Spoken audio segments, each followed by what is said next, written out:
Kenalkan, nama saya Bagus Nurman Tobing dari Prodi Teknik Komputer. Eh, di sini saya akan menjelaskan tentang mata kuliah Sistem Operasi materi penjadwalan CPU. Pendahuluan. Penjadwalan CPU adalah proses pengaturan penggunaan CPU oleh beberapa proses secara bergantian agar sistem berjalan efisien. Dalam CPU tunggal, hanya satu proses yang dapat berjalan pada satu waktu, sehingga penjadwalan diperlukan untuk memaksimalkan kinerja. Konsep dasar CPU dalam sistem satu ini, inti, hanya satu proses yang dapat berjalan pada satu waktu, sedangkan proses lain harus menunggu giliran. Tujuan multiple program adalah memaksimalkan pemanfaatan CPU dengan menjalankan beberapa proses secara bergantian. Saat satu proses menunggu, misalnya karena operasi I/O, CPU dialihkan ke proses lain sehingga waktu tidak terbuang sia-sia. Pada sistem multicore, prinsip ini diterapkan pada semua inti CPU untuk menjaga agar seluruh inti tetap hidup. Oleh karena itu, penjadwalan CPU menjadi fungsi penting dalam sistem operasi untuk mengatur dan mengoptimalkan penggunaan sumber daya komputer. Siklus burst atau I/O, keberhasilan penjadwalan CPU bergantung pada pola eksekusi proses yang terdiri dari siklus penggunaan CPU dan I/O secara bergantian. Setiap proses dimulai dengan ledakan CPU, diikuti oleh ledakan I/O, dan berulang hingga proses selesai. Durasi ledakan CPU bervariasi, tetapi umumnya mengikuti distribusi eksponensial dengan banyak ledakan pendek dan sedikit yang panjang. Proses CPU buat memiliki banyak ledakan, sedangkan CPU buat memiliki beberapa ledakan panjang. Kalau ini penting untuk memantulkan efektivitas algoritma penjadwalan CPU. Penjadwalan CPU, setiap kali CPU idle sistem operasi memilih salah satu proses dari antrian siap dijalankan. Memilih ini dilakukan oleh penjadwalan CPU yang memastikan CPU kepada proses yang siap antrian tidak selalu berbentuk pivot, tetapi dapat berupa antrian prioritas pohon atau daftar terpaut. Secara konsep, semua proses dalam antrian siap menunggu giliran menggunakan CPU, dan tiap antrian berisi blok kontrol proses PCB.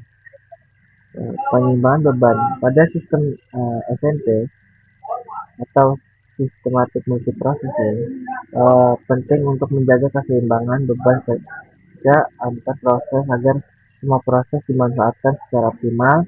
Jika satu prosesor sibuk sementara lain ikut, pengembangan beban atau load balancing membantu mendistribusikan tugas secara merata.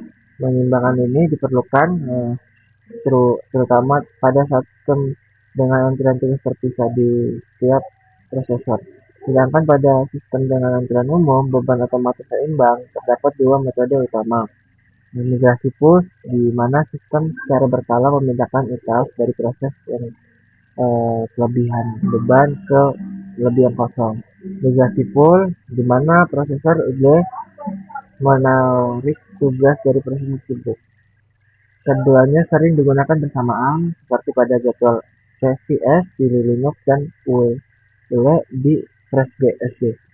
Konsep keseimbangan beban dapat berarti jumlah utas yang seimbang di tiap antrian atau distribusi prioritas yang merata tergantung tujuan penjadwalan. Afinator proses. Saat utas berjalan pada prosesor tertentu, data yang sering diakses tersimpan di tank prosesor, tank hangat atau tank hangat. Untuk meningkatkan kinerja, kita jika utas berpindah ke prosesor lain, tank harus diisi ulang sehingga efisien menurun. Afinitas dapat bersifat soft atau dapat berpindah jika perlu, atau hard terbatas pada proses tertentu seperti melalui catatan fiksi di Linux. Pada sistem rumah, menjaga utas tetap di CPU dengan memori lokalnya juga membantu meningkatkan kinerja. Isolasi penjadwalan CPU. Isolasi algoritma penjadwalan dapat dilakukan melalui simulasi, yaitu program model sistem komputer yang menerima aktivitas perangkat proses dan penjadwalan.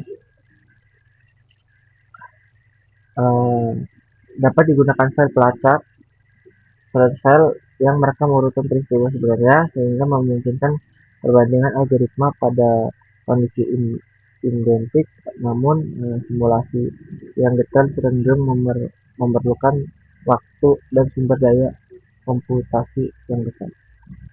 Untuk kesimpulan, penjadwalan CPU berperan penting dalam mengatur proses agar CPU dapat digunakan secara efisien dan adil. Dengan sistem penjadwalan yang baik, manfaat CPU dapat dimaksimalkan, output meningkat, serta waktu tunggu dan waktu respon dapat diminimalkan. Komponen seperti CPU sekunder, G-Factor, dan Conwitch bekerja bersama untuk memastikan proses berjalan bergantian dengan lancar, sehingga kinerja sistem menjadi optimal dan responsif bagi pengguna. Sekian, terima kasih.